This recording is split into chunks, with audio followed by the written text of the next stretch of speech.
அடங்கவே பெரிய டெக்னாலஜி. நான் ஏறவே முடிய மாட்டேங்குது. நான் படிக்கட்டு கட்டி இருக்கிறாரு. அப்போ வாழ்க்கையிலும் முன்னேற முடியல, படிக்கட்டிலையும் முன்னேற முடியல.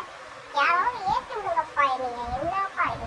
நான் எவ்வளவு முயற்சி பண்றேன் ஏறதுக்கு. அரச டெக்னாலஜி அடிச்சு விஷம் விஷம் விஷம் விஷம் விஷம் விஷம் அடிப்போம் ஹாபி சுவாம அடிச்சுக்கிட்டு யார் அடிக்கிறேன்? அதாவது 9 கிரகத்தில் உச்சம் பெற்ற ஒருவன் ரோடு இருந்தும் வண்டி ஓட்டலாம், ரோடு இல்லாமலையும் வண்டி ஓட்டலாம். வாழ்க்கையில சாதிக்கணும்னா ரிஸ்க் எடுக்கணும். ரிஸ்க் எடுத்து இந்த மாதிரி மேல வரவன்னா வாழ்க்கையில ஜெயிச்சுக்காவே பார்ப்போம். அதே பத்திரமா வாங்கலே, கிளைமேட் செட் ஆக போகுதுன்னு தெரியல, பார்த்து ஓட்டி போவாங்களே. ஆனா செம்ம டேலண்டான டிரைவர் தாயா. எல்லா பக்கமும் வண்டி ஓட்டுறாரு. வந்துட்டாரு. ஆஹா, ரிஸ்க் எடுக்கிறதெல்லாம் எடுக்கிறாரு. சாப்பிட்ற மாதிரி போய் அடுத்த வாட்டி பீச்சுக்கு போனீங்கன்னா மணல்ல வீடு கட்டாம அவரை கட்டுங்க.